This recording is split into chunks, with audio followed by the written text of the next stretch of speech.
সম্রাট, আপনাকে স্বাগত জানাচ্ছি আমাদের অনুষ্ঠানে। আপনি জুলাই আন্দোলনের সামনের কাতারে ছিলেন। সরাসরি যদি প্রশ্ন করি যে আসলে সেই আন্দোলনের কৃতিত্বটা ছাত্র জনতার হাতে আছে, নাকি যেটা বলছিলাম বিশেষ একটি গোষ্ঠীর ছিনতাই করে নিয়ে গেছে? জি, ধন্যবাদ জানাচ্ছি পান্না ভাই আপনাকে এবং আপনার জনপ্রিয় অনুষ্ঠান মানচিত্রকে। আমি এর আগেও 2-3 বার আপনার এখানে যুক্ত হয়েছি। যুক্ত হয়ে জাতির উদ্দেশ্যে বিশেষ কিছু কথা বলেছি, যেগুলো আমি অন্য কোনো চ্যানেলে বলি না। আসলে দেখুন, আপনি যে এই কথাটা বলেছেন যে জুলাই আন্দোলনের এই স্পিরিটটাকে ধারণ করে কিনা বর্তমান ছাত্র জনতা, এবং এই আন্দোলনটা ছিনতাই হয়ে গেছে কিনা, তা আমি আপনাকে বলবো যে শতভাগ এই আন্দোলনটা, ধরেন আপনি যদি একদম তর্কের খাতিরে না, যদি একদম টু দা পয়েন্টে বলি, তাহলে আমি এই আন্দোলনটা 90% ছিনতাই হয়ে গেছে, বাকি 10% এখনো বেঁচে আছে আমাদের মধ্যে। কিন্তু সেই 10% কেও বিশেষ একটা গোষ্ঠী কুক্ষিগত করার চেষ্টা করছে বারবার, শুধু একবার না। এবং আর ধরেন আমাদের মধ্যে যারা ছিল তারা স্টুডেন্টরা, যারা ধরেন হলে খেতে 20 টাকা বা 50 টাকা হলে খেতে অভ্যস্ত ছিল, 10 টাকা রিক্সা ভাড়া দিয়ে যেতে অভ্যস্ত ছিল, কিন্তু তাদেরকে ট্যাপে পেলিয়ে তাদেরকে ভোগ বিলাসিতার মধ্যে নিয়ে গিয়ে এই বিপ্লবটাকে চিন্তাই করেছে বিশেষ একটা গোষ্ঠী।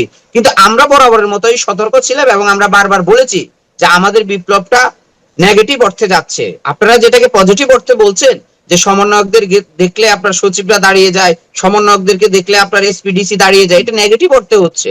কারণ এটা নেগেটিভ অর্থে হচ্ছে আমরা তখন বলেছি, কিন্তু আসলে এখন আমরা দেখতে পাচ্ছি যে সত্যিকার অর্থে এটা নেগেটিভ অর্থেই হয়েছে।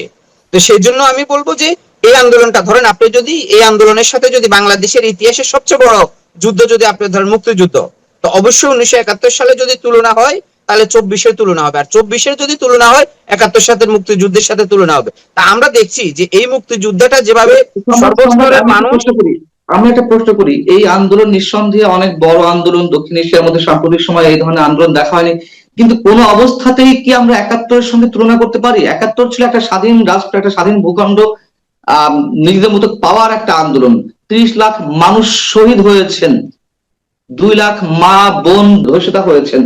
সেখানে আমরা এই 71-এর সঙ্গে কি 24-কে কোনোভাবে তুলনা করতে পারি? আমরা তো পাশাপাশি আনছি না, আমরা বললাম যে আমরা 71-এর মহান মুক্তিযুদ্ধকে দেখি না, কিন্তু আমরা 24-কে ঘটিয়েছি, সেটাই আমাদের কাছে মুক্তিযুদ্ধ। কিন্তু বাংলাদেশের যে জন্ম, যে স্বাধীনতা, সে 71-কে তো আমরা ধারণ করেই আমাদের রাজনীতি করছি। এই 24-টা কিন্তু আমাদের স্বাধীন বাংলাদেশের একটা 71-এরই একটা অংশ। যে বৈষম্যের বিরুদ্ধে আন্দোলন করেছিলেন 2024-এ, সেই বৈষম্য কি আরো প্রকট হয়েছে? যে কোটার বিরুদ্ধে আন্দোলন করেছিলেন সেই কোটা কি আরো শক্তভাবে জেঁকে বসছে, নাকি আপনাদের যে চেতনা সেই চেতনা সমুন্নত আছে বা সে অনুযায়ী কাজ চলছে? না, আমরা খুবই ব্যথিত হয়েছি। আমরা বারবার দেখেছি যে জুলাই আন্দোলনে যারা ছিল, জুলাই আন্দোলনের যোদ্ধা আহত নিহতদের প্রতি বারবার রাষ্ট্র এবং বিভিন্ন অর্গান, রাষ্ট্রের বিভিন্ন অর্গান সিম্পিটি দেখিয়েছে। কিন্তু ভাই, এটা তো সিম্পিটি দেখার কিছু নাই। যেখানে আমি বুলেটের সামনে দাঁড়িয়েছি, আমার জীবন থাকবে কি থাকবে না সেই প্রশ্ন আমি নিঃস্বার্থ ভাবে দাঁড়িয়েছি। আমি তো একটা চাকরি পাওয়ার জন্য তো আমি জুলাই অভ্যুত্থানে ছিলাম না। আমরা দেখেছি মুক্তিযোদ্ধাদেরকে বিতর্কিত করা হয়েছিল, তাদেরকে বাতা দিয়ে বিভিন্ন কোটার মাধ্যমে পরবর্তীতে এই এই প্রজন্ম অবজ্ঞা করেছে। তা আগামী 50 বছর পরেও তো এই জুলাই অভ্যুত্থানের এখন বলছে যে তাদেরকে চাকরির ক্ষেত্রে সুযোগ সুবিধা দিবে। আমি বলবো যে এগুলো একেবারেই ঠিক না। কোন জুলাই অভ্যুত্থানের জন্য কোনো কোটা রাখা হবে না কোনো সরকারি চাকরিতে। জুলাই আন্দোলনে যে একতা সৃষ্টি হয়েছিল সাধারণ মানুষের সঙ্গে, সাধারণ শিক্ষার্থীদের মধ্যে, সেই একতায় কেন ফাটল ধরলো? সে একতায় ফাটল ধরেছে। আপনি দেখেন কয়দিন আগে বৈষম্য বিরোধী ছাত্র আন্দোলনকে কেউ কুক্ষিগত করবে না। আক্তার এবং নাহিদরা তাদের রাজনৈতিক দল করেছে এনসিপি, আমরা করেছি জন অধিকার পার্টি, এরকম আরো জুলাই মঞ্চ অনেকগুলো দল হয়েছে। কিন্তু বৈষম্য বিরোধী ছাত্র আন্দোলন যে একটা অরাজনৈতিক প্ল্যাটফর্ম মুক্তিযুদ্ধের মতো, আমরা যে প্ল্যাটফর্মে সকল দল একসাথ হয়ে অভ্যুত্থানটা ঘটিয়েছি, আমরা দেখি সেই প্ল্যাটফর্মটাকে কুক্ষিগত করেছে। সেটার নতুন কমিটি হয়েছে, সেখানে আপনি দেখবেন উমামা পাতেমা নামে যে মুখপাত্র ছিল সে কিন্তু পদত্যাগ করেছে।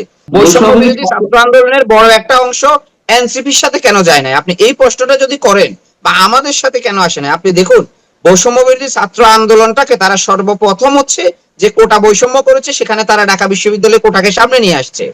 সেখানে আমরা দেখেছি যে আন্দোলনের মূল স্টেক হোল্ডার ছিল এখানে 3টা, মানে পাবলিক বিশ্ববিদ্যালয়, প্রাইভেট বিশ্ববিদ্যালয়, সারা বাংলাদেশের কলেজগুলো, সাধারণ শিক্ষা প্রতিষ্ঠান। তা আপনি 3 ক্যাটাগরিতে যদি আন্দোলনকে নিয়ে আসেন, তাহলে সবচেয়ে বেশি অগ্রণী ভূমিকা রেখেছে প্রাইভেট বিশ্ববিদ্যালয় এবং সাধারণ ছাত্র জনতা। ঢাকা বিশ্ববিদ্যালয় কিন্তু হল বন্ধ করার পরে কিন্তু তারা চলে গিয়েছে। আপনি ঢাকার এমন কোন স্পোর্ট দেখাতে পারবেন না যে স্পোর্টটা ঢাকা বিশ্ববিদ্যালয়ের দখলে ছিল। আমি একটু কারণটা জানতে চাই, কেন তারা এগুলো করলো? মানে এখানে কি এই কারণটা হচ্ছে তারা তারা একটা সিন্ডিকেট করে ফেলছে, যে এই সিন্ডিকেটের সাথে যে মিলবে, যে তাদের কথা শুনে জিহুজুর জিহুজুর করবে, তারাই শুধুমাত্র থাকবে। সত্যিকার অর্থে তাদের সাথে যারা বিরোধ করবে, যারা বিপ্লবী, তাদের কথার সাথে দ্বিমত হবে, তাদেরকে তারা আস্তে আস্তে করে চাইট করে দিয়েছে, তাদেরকে কর্নার করে দিয়েছে। সত্যিকার অর্থে বিপ্লবীদেরকে আপনি দেখুন, অনেকবার কিন্তু তাদের অফিসে মারামারি হয়েছে, অনেকবার তাদের অফিসে ধস্তাধস্তি, তারা বিভিন্ন জায়গায় লিফলেট বিতরণ করতে গেছে, সেখানে মানুষ, সেখানে সাধারণ শিক্ষার্থীরা ক্ষুব্ধ হয়ে তাদের উপর হামলা করেছে। এই জায়গাগুলো সৃষ্টি কারা করেছে? আপনি সেখানে যদি দেখেন, 3 জন উপদেষ্টা হয়েছে, 3 জনই ঢাকা বিশ্ববিদ্যালয় থেকে হয়েছে। কেন প্রাইভেট বিশ্ববিদ্যালয় থেকে একজন নেওয়া যেত না? অন্যান্য বিশ্ববিদ্যালয় থেকে নেওয়া যেত না? এনসিপির প্রধান যে দায়িত্ব আপনি যদি ধরেন, তাদের প্রধান 4-5 জন সবাই ঢাকা বিশ্ববিদ্যালয়ের, এটা কেন হবে?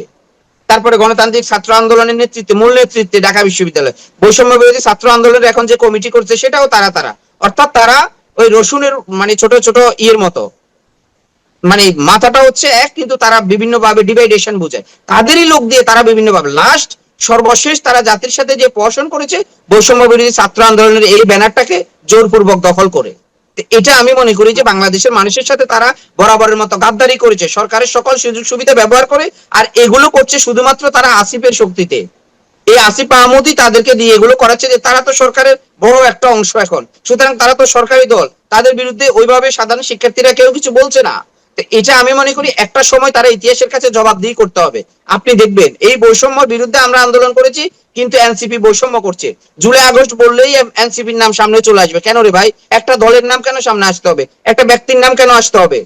এই সত্যিকার অর্থে মাহফুজকে, ডক্টর মোহাম্মদ ইউনূস আমাদের সর্বজন স্বীকৃত, তিনি যা করেছে, তিনি আমি মনে করবো এটা ভুল করেছে, অথবা তাকে ভুল বোঝানো হয়েছে। যে মাহফুজ আলমকে যে মাস্টার মাইন্ড বলে তিনি যে ভুল করেছে, তখন থেকেই কিন্তু আন্দোলনের মাস্টার মাইন্ড শব্দটা চলে আসছে। আমি যে সরাসরি প্রশ্ন করি সম্রাট, এই 1 বছরে কতটুকু আপনাদের কাঙ্ক্ষিত বাংলাদেশ পেয়েছেন, বা পরিবর্তিত বাংলাদেশ আসলেই আপনাদের আকাঙ্ক্ষা অনুযায়ী হাঁটছে কিনা? সত্যিকার অর্থে ধরেন এই 1 বছর হয়ে গেল, 1 বছরে বাংলাদেশের মানুষ কি পেল এই সরকার থেকে? আমরা দেখে যে 3 মাসের সরকার, 111 সরকারের সময় আপনি তো দেখেছেন যে মানুষ কিভাবে 2 বছর পার করেছিল। সরকারের একটা নিয়ন্ত্রণ ছিল রাষ্ট্রের প্রতিটা অর্গানের মধ্যে, কিন্তু আমরা দেখতে পাচ্ছি যে এই সরকারের রাষ্ট্রের প্রতিটা অর্গানের প্রতি নিয়ন্ত্রণ নেই। এটা হচ্ছে একটা দুর্বল সরকারের ধরেন আপনার পরিচয় বহন করে। সচিবালয় নিয়ন্ত্রণ নেই, পুলিশের মধ্যে নিয়ন্ত্রণ নেই, র্যাবের মধ্যে নিয়ন্ত্রণ নেই। রাষ্ট্রের কোথায় নিয়ন্ত্রণ আছে এই সরকারের? কোথাও নিয়ন্ত্রণ নেই। অর্থাৎ উপদেষ্টারাই ওয়াকিবহাল না তার মন্ত্রণালয়ে কি হচ্ছে।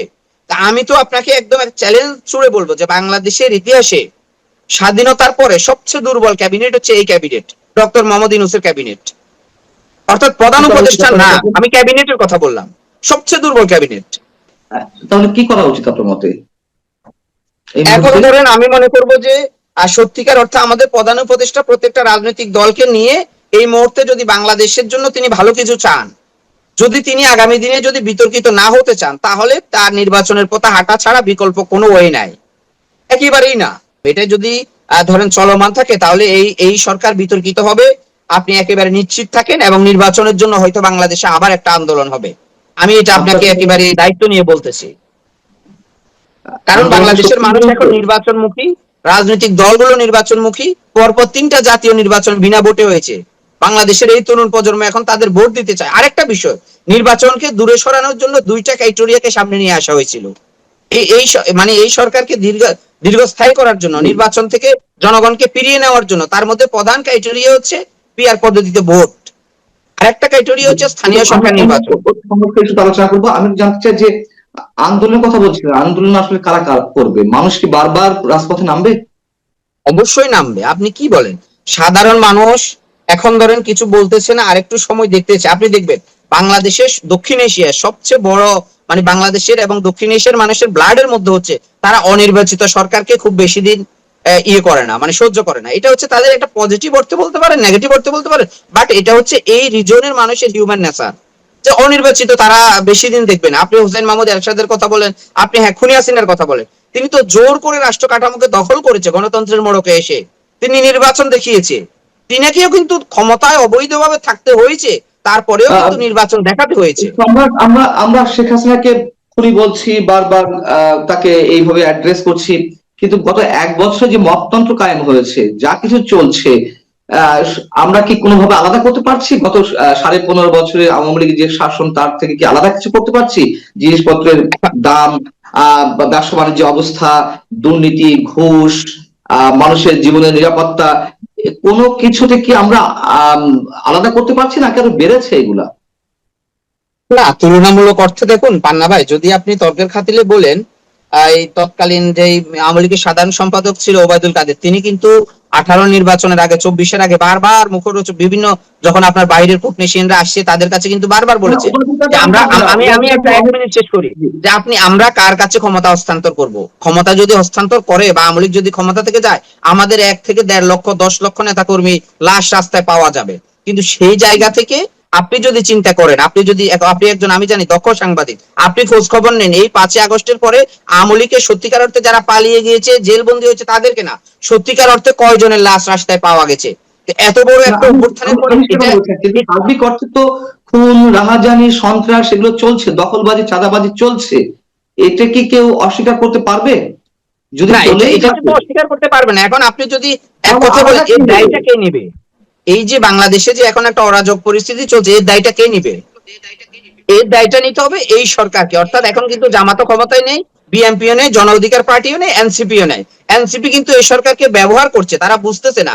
উপদেষ্টারা কিন্তু এই সরকারের যখন পদত্যাগ হবে বা এই সরকার যখন নতুন সরকারের কাছে ক্ষমতা হস্তান্তর করবে, তখন কিন্তু যারা এই সরকার থেকে সুযোগ সুবিধা নিচ্ছে, আমি আপনাকে চ্যালেঞ্জ করে বললাম, তারাও এই সরকারের বিরুদ্ধে কথা বলবে। এই এনসিপি কে আজকে অনেক সুযোগ সুবিধা দিচ্ছে না, মাথায় করে রাখছে না এই উপদেষ্টারা, এই সরকার। এনসিপি এই সরকারের সর্বপ্রথম বিরোধিতা করবে, যে এই সরকার তো বিপ্লবী সরকার না, আমরা তো বলেছি জুলাই ঘোষণাপত্র দিতে, ওইটা দিতে, সরকার তো কিছুই দেয় না। খুবই সেন্সিটিভ একটা কোশ্চেন করি আপনার কাছে। আপনি দায়িত্বশীল মানুষ, রাজনৈতিক দলের প্রধান।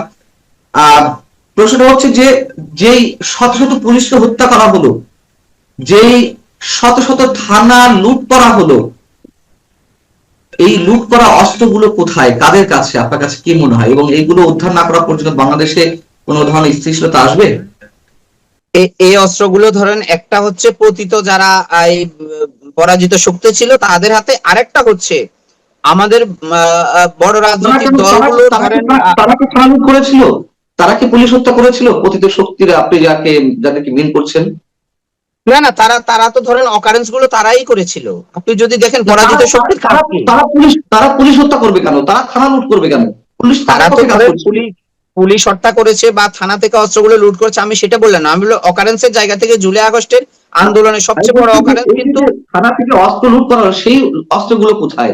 অথবা পুলিশ হত্যা করে এই যে অস্ত্রগুলো ছিনিয়ে নেওয়া হলো, সেই অস্ত্রগুলো কোথায়?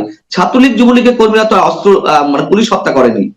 না, সেই অস্ত্রগুলো কোথায় এবং সেই অস্ত্রগুলো আছে, এবং সেটা ধরেন আপনার এই সংখ্যাটা কিন্তু অনেক বড়। কিন্তু আমরা দেখতে পাচ্ছি যে এই সরকারের বর্তমান যে স্বরাষ্ট্রমন্ত্রী আছে, তার প্রধান দায়িত্ব কি ছিল? লুট হওয়া অস্ত্রগুলো যে থানাগুলোতে হামলা হয়েছে, সত্যিকার অর্থে কি মনে হয় এগুলো কাদের কাছে আছে? এটা এটা কাদের কাছে আসে আসলে এটা তো আমি বলবো না। তবে আমি ধরেন একজন রাজনীতিবিদ হিসেবে আমি এটাই বলবো যে এটা যাদের কাছে আসে তারা এখন ক্ষমতার কাছাকাছি আছে। শুধু আমি আপনাকে এটাই বলবো, এটা কাদের কাছে তা আমি আপনাকে